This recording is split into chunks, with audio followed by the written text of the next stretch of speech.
I call Jeremy Purvis. 6 minutes. Thank you, Deputy Presiding Officer. People in Scotland on low incomes will be confused and, I suspect, angry that the SNP and Labour, two governments, north and south of the border, prefer partisan division rather than ensuring a fairer and a more progressive system of local taxation can be introduced for local services in Scotland. The poorest quarter of taxpayers in Scotland pay 6 times their income in tax than the richest, and the perpetual freezing of council tax, which will have a cumulative effect of providing more money in the pockets of those in the biggest houses, now seems to be the adopted policy of this Scottish Government, and it is a scandal. As council, I will have a moment if I have time. As council tax is not progressive, nor is the perpetual freezing of council tax.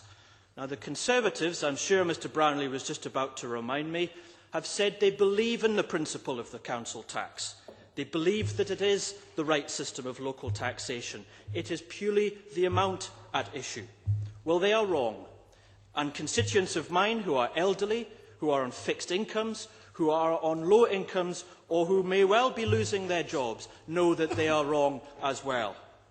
Councils have been told by this Scottish Government that it doesn't have sufficient information for them to be given indicative figures for the 2010 financial year, but the country of Scotland has now been told that they have sufficient information for their flagship policy to be dropped.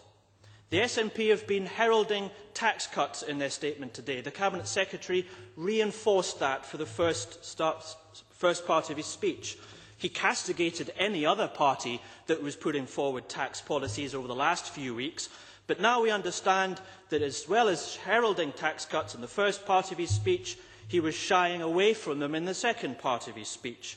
Shying away from statements which could not be misinterpreted, such as those in 2007, when Alex Salmond said, "The SNP are setting out our plans to cut the overall burden of local taxation by £450 million, the biggest tax cut in a generation, which will benefit pensioners and Middle Scotland." Now we're told, however, he needs to secure a bigger parliamentary majority to do that. Well, I suspect that we will not hear that argument when it comes to the referendum on independence. Or is the same rationale going to be used, Cabinet Secretary, that there is no longer a majority for independence? There is uncertainty with regards to the economic situation with regards to independence. Therefore, the Scottish Government will not even bring forward the bill. We will be watching closely with regards to that, because a bill has not even been published. A draft bill has not even been put forward. It is a betrayal of the people who voted for them, because every day during the election they promised to scrap the council tax. Just like the abolition of student debt, the SNP have backed away from it. The Cabinet Secretary knows there are 78 votes against a referendum.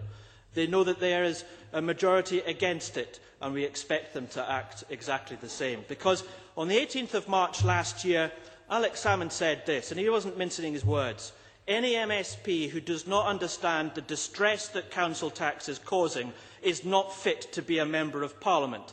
That is why, as First Minister, I will abolish Labour's council tax." He went on, "Fairness in local taxation is a talisman for the fair society the SNP will build," a talisman that is now shaking in the wind. Because if we are aiming to introduce a system of fair and progressive local taxation, a perpetual freezing of council tax is not sufficient. The freezing of council tax in this term of Parliament for the 3-year period that the Cabinet Secretary outlined will be £410 million.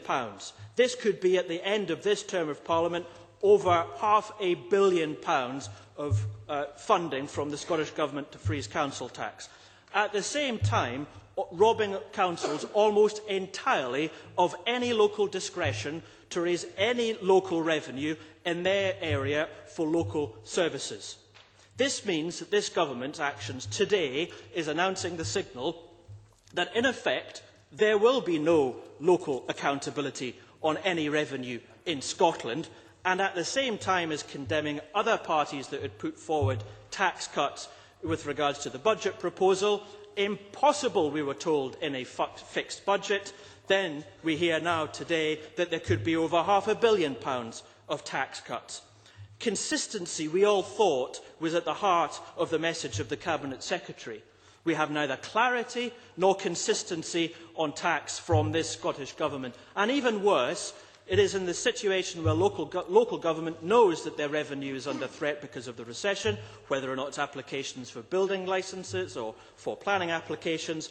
And at the same time, we have a system where, with regards to school building, or for flood management, or for waste management, there is neither clarity over the capital budget, or indeed worse, there's been a hiatus in the building of local schools.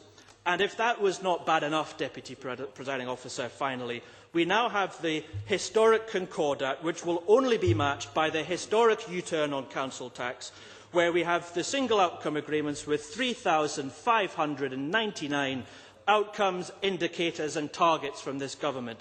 It is a mess, and in fact it would be amusing if it wasn't the fact that those people that attended Alex Salmond surgeries in tears about the unfairness of the local income tax will have to be going to his surgeries yet again.